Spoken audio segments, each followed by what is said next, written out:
Hello everyone, it's Amy and welcome back for another Journaling on a Budget starting from scratch. And today we are going to make some handmade stencils and some handmade doilies. So we'll just get started right away. Now the one thing I wanted was some background stencils. I like punchinella, that's one of my favorite things to use, which is basically just the waste from when they cut sequins out of the sequin type plastic. And you can make your own if you have a hole punch. Just punch some holes in a piece of paper, but we don't have a hole punch, or I don't have a hole punch in this series. And so I got to thinking and I thought, well, I am going to just make my own. I'm going to clean my glasses really quick because I can't see through them. There we go. And so what I did was I just took a piece of paper, and I'm using a couple of the pages that I wasn't using out of my flower book. And then you can just make it whatever size that you want to, just remembering that it takes a while. And this is something that's nice to do just sitting in the evening. I have a lot of projects that I do just sitting in the evening. Some things you can't do while you're just sitting. But this is something that takes a while. And yet, if you just do it while you're just sitting and watching TV, you know, what does it matter how long it takes? And it gives you something to do. I just need to keep my hands busy. So I'm going to accordion fold this. And for me, I have a hard time kind of lining up the accordion fold. So I find it easier to just kind of fold it this way. And then I kind of have a little bit more of a guide on where to go to. You want to just try and make sure that you get your edges lined up as best as possible so that they're even on the edge when you go to cut your little circles in them. And so you just keep accordion folding, keeping those edges lined up. I don't know why I folded it in half and did it that way, because that didn't work very well. And then just keep right on going until you get to the size piece of paper that you want to have for your background stencil. Now once you get that done, then you're just going to, on the edges, cut it. Now, the thicker that you make it, the harder it is to cut. But when we're doing the one that we're doing right here, we're just going to do it basically one fold at a time, or two folds at a time. So let's do two folds. So just fold this back. And then if you want circles, you're just going to cut a little half circle like this, all the way from one end to the other. And I'm putting them pretty close together because I want this to be a background stamp, and so I don't want a lot of space between them. I'm not worrying about whether they are exactly the same size or not. It's just kind of a mixed media stencil, and so I'm just making them about the same size. And when we open it up, we will definitely see that they're not the same size, and that's all right. It gives it more interest, and it's a background stamp. We're not looking for, or at least with me, and I'm not looking for some kind of a definite pattern, like where everything is all even and equal and the same size and everything. I want that difference in it because it's just going to be in the background. And so by doing that, this is what we wound up with. Okay, that's a big space between there. Well, that's because we haven't cut this fold yet. So I'm just going to take the next two folds and do the same thing. Now, if you want, you could off-center them so that maybe they come in the middle. Like, let's just do a half circle there on the edge, and then kind of do the next one that will be between the ones above it. And you can like draw lines so you know where you want to put them or whatever. These are not going to be exactly offset from the ones above it. That doesn't really matter for me. And these are bigger, I think, than the ones I did the last time. And like I said, that difference really gives your page some interest. These are more ovals than circles, partly because I'm cutting them faster than I normally would for the video's sake. So the bigger I cut them, the faster I'll get them done. Okay, so there we go. And so now this is what we have. So we kind of have circle, oval, circle, oval.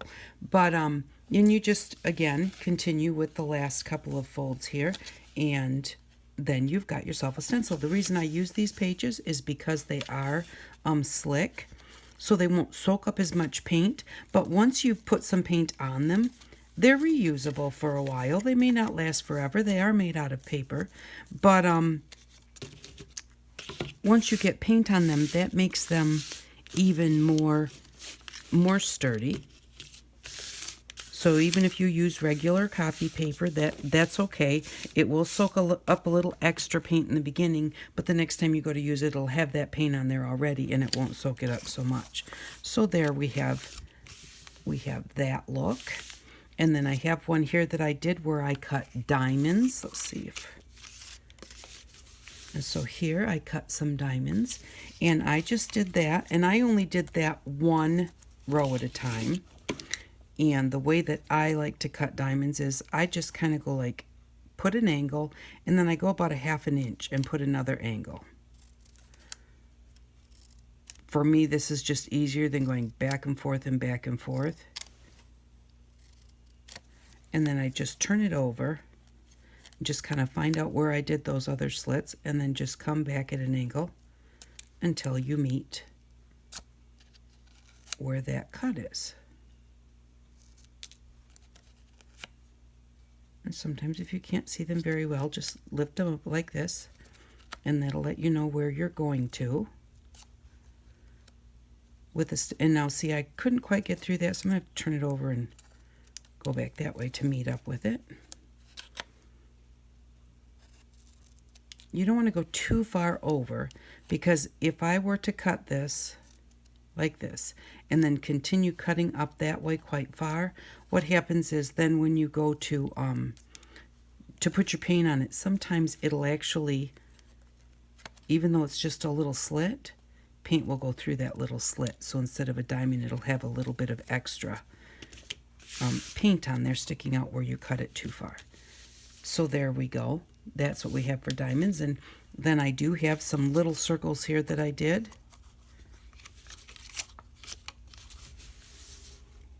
Which just took me a little bit longer to do these. And again, I did them exactly the same way as that. Now this one, what I did when I first started was, when it was all folded up, I just took my purple marker and I just made some marks. I didn't measure them. And then I just turned it this way and I made some marks. And then I was going to cut on those marks. Then I tried offsetting them. So it really doesn't matter. I didn't wind up really following the marks. But that may keep you just maybe to make a little bit smaller, because I know that I've got to finish this one before I get to the next mark, because then I've got to start the next one and go over top of that little mark.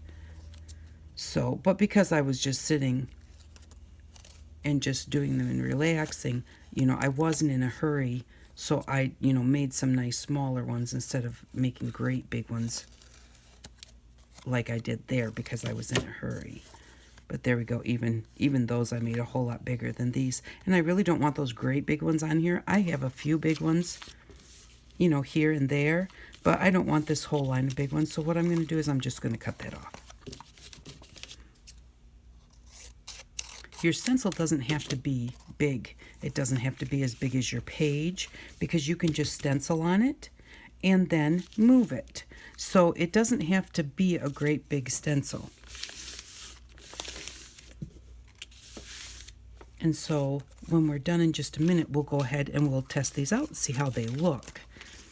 And then the other type of stencil that you can make would be like a doily stencil. And I have this one here. I had put that in a heavy book, because with all the folds, they'll be kind of hard to stencil. So right now we're going to just use them the way that they are.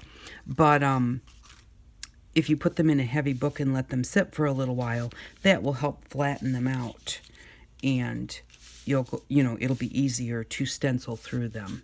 But this is just a doily stencil that I made, and I think that's actually a little big to sit on one of the pages. Let's see here. To stencil on a page, but you can stencil half of it or whatever if it's too big. So see that I won't fit the whole stencil on the page. Now you have to remember that you can go around the edges if you want to, or to make sure that you stay inside the edges so that you don't get paint on the edge out there like that. So we'll just make it, and we'll make the next doily stencil, we'll make sure that it fits on the page. So I don't want it to be any wider. I don't want it really to go all the way to the edges, so I'm going to make this just a little bit thinner than my page.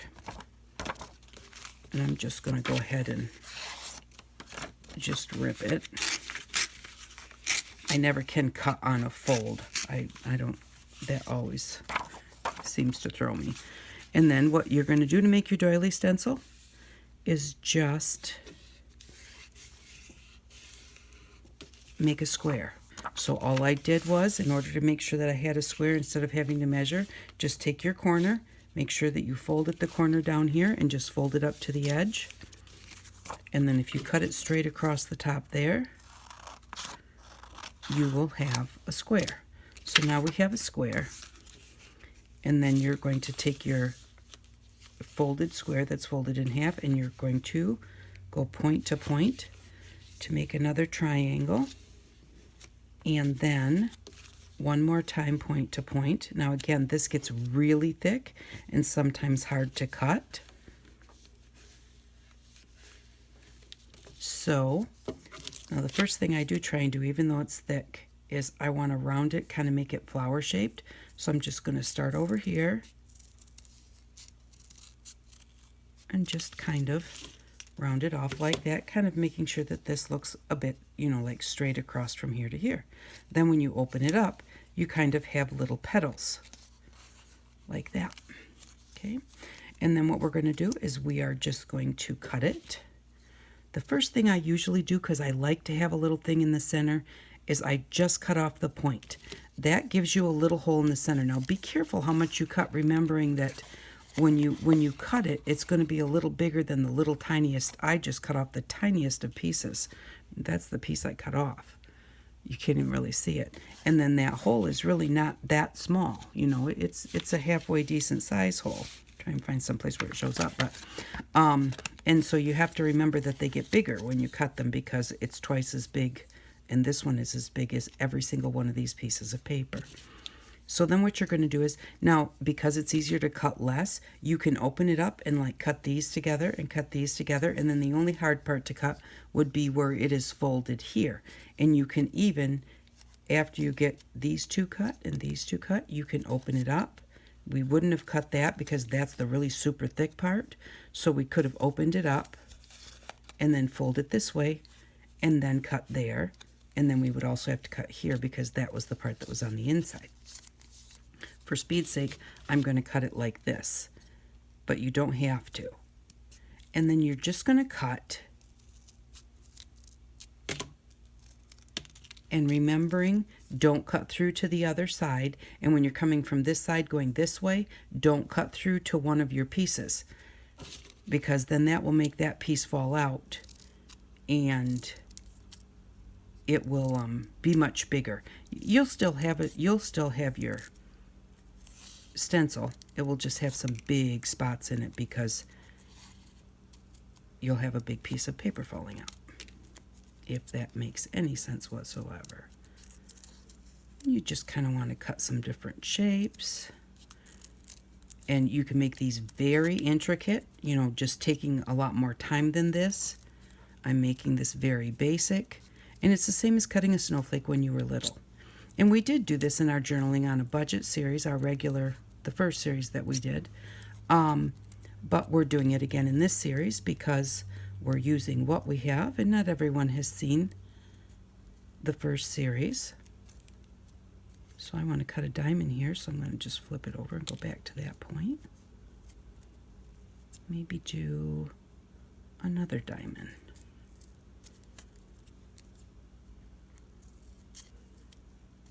But you do want to get into the space between them. You want to get up close to each other. That will make your doily more lacy. If you leave a great big piece of paper between them, what happens is then you just got a great big blank spot on your doily. And turn your paper to make it easier to cut. Whatever makes it easiest for you. And then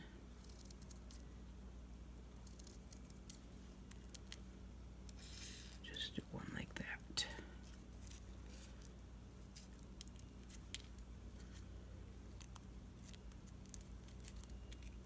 And there we go. Okay, so now that I have the whole thing cut, now it's time to see what it looks like.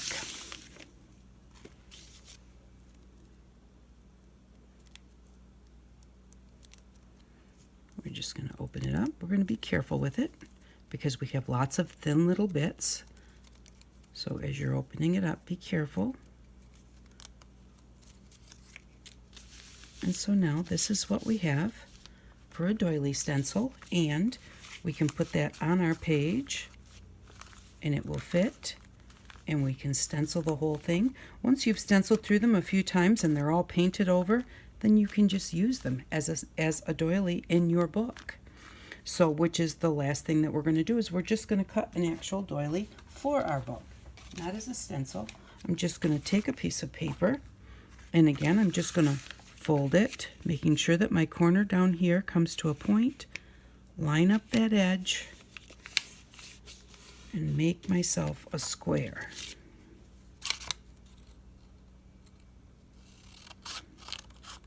Just like that.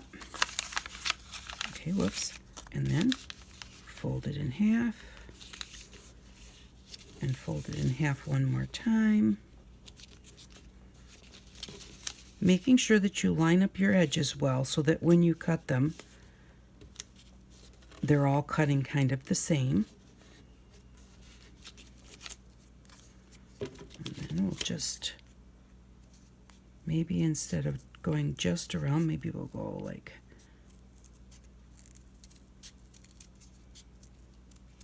that.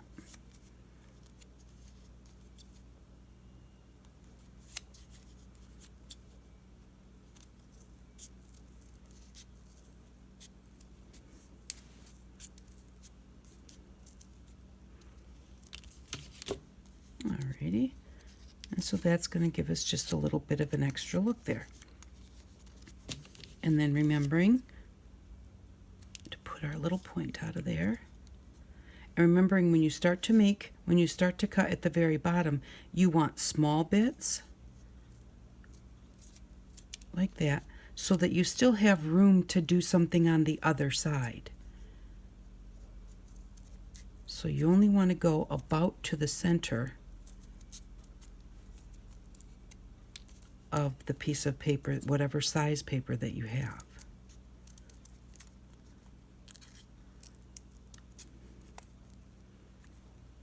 And the thing is, you know, you can go to the Dollar Tree and you can buy little doilies and big doilies and everything for $1. So you're like, well, why would I want to cut my own doily? Well, first off, I don't have any dollars left. I spent my whole $25 and some cents. And so I don't have any dollars left.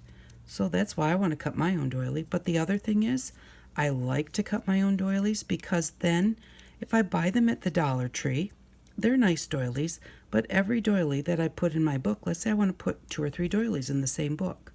I don't want them all to be the same. So if I'm cutting my own doilies, then each one will be unique. And it won't just be just the same thing and the same thing and the same thing.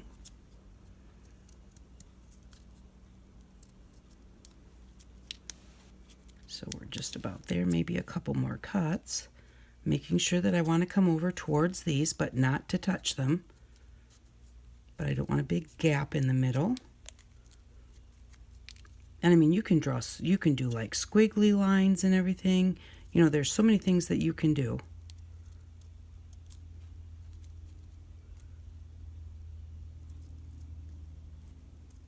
to make them very fancy. And again, this is a nice one to just sit in the evening and just cut. You know, you might cut one and think, well, I don't really like that one. I don't know that I ever have. I think that always when I open them, I think, oh, that's really cool. But we'll find out if we like this one or not.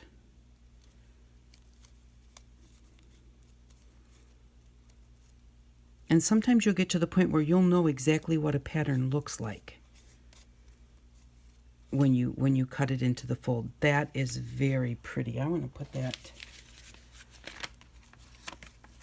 I'm going to put it on a lighter colored paper so that you can see it. But isn't that pretty? And now that's a doily that I can put in my book. I can use it in a bit of a collage on a page, put some flowers on the page, and, you know, just do whatever I want with that. But now I have a doily for the book. If I wanted it to be a little bigger, I'd make a bigger square. If I wanted it to be a little smaller, I'd just make a smaller square. And that's the other thing.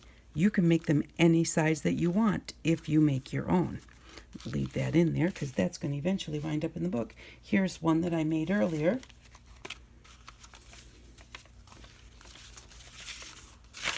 And I think that this one is really, really pretty also.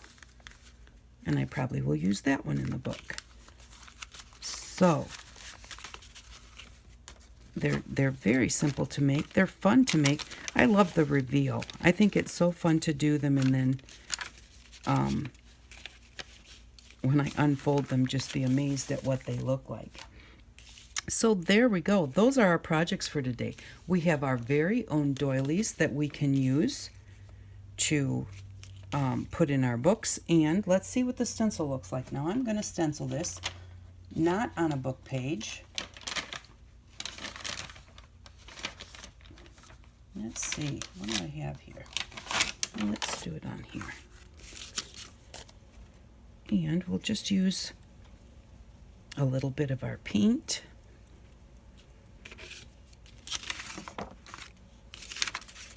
And we'll put the doily that we cut on there. Oops. And again, like I said, because it's folded, it's going to be a little bit difficult to use. You really would want to put it in a nice heavy book to hold it down. You could also use a little bit of the medical tape that we bought for our washi tape to hold it down. And well, this paint is not very dark, so I'm not so sure how easy it will be to see, but we'll just keep trying. Let's see what we have when we're done. Now I can go over the edges if I want to, but I want to try not to.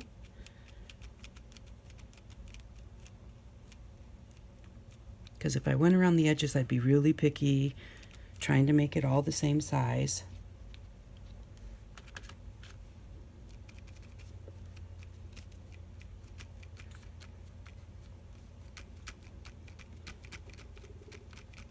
And it takes a little bit. I should have put the paint on my palette. There we go.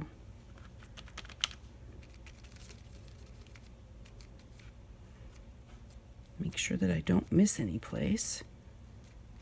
Okay, now I really want to get a better hold on it. I didn't even look to see if it was in frame, but it is, thank goodness. And we're almost there, and then we'll see what it looks like.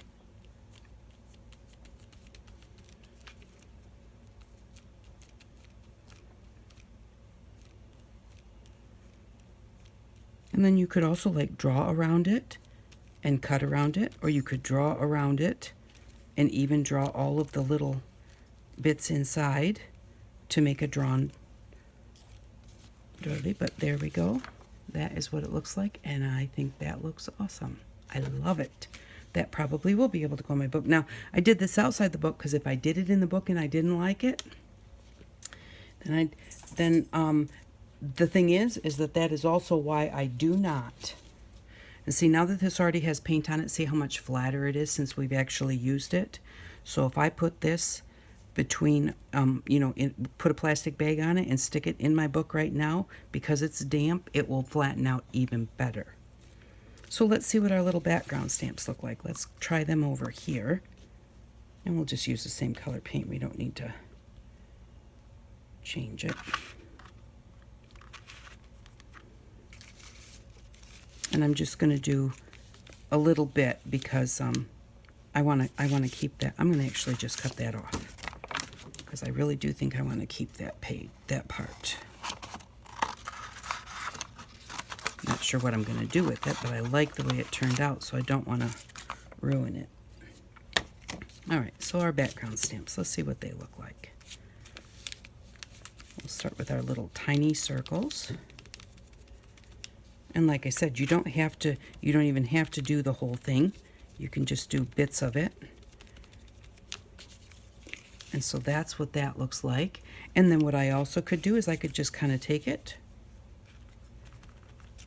and put it on an angle like this. Now some of them are going to overlap, some of them are not. It's going to be very messy. But I like the looks of that. So, you can use them in different ways. Let's try our diamonds.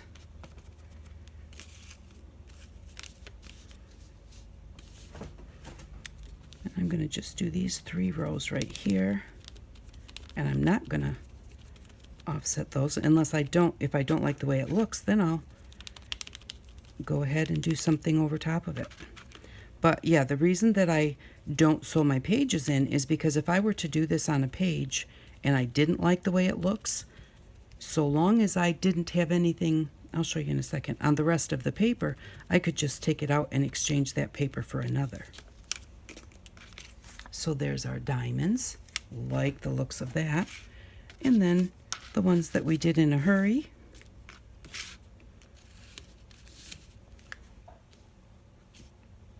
Get a little bit more paint.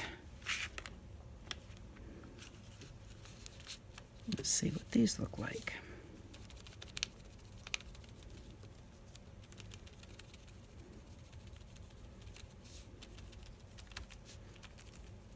And if I think they're too far apart, I can offset them. So there's what that looks like. Got a little bit too much paint right there, but I can always go and move them over a little bit so that they're closer together.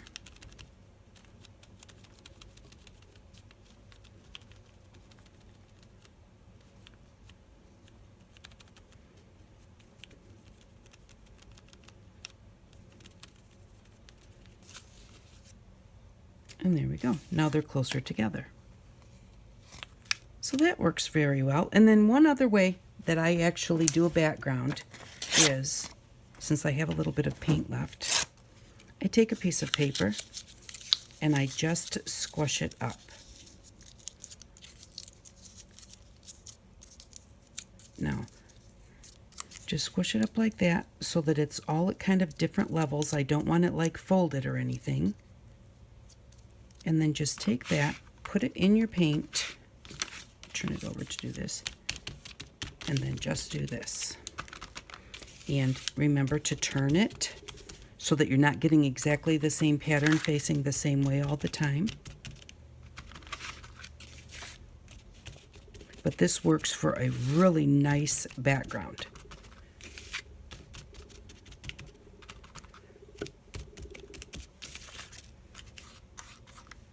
And every time you do it, they're going to be different, because you're not going to scrunch up your paper exactly the same way.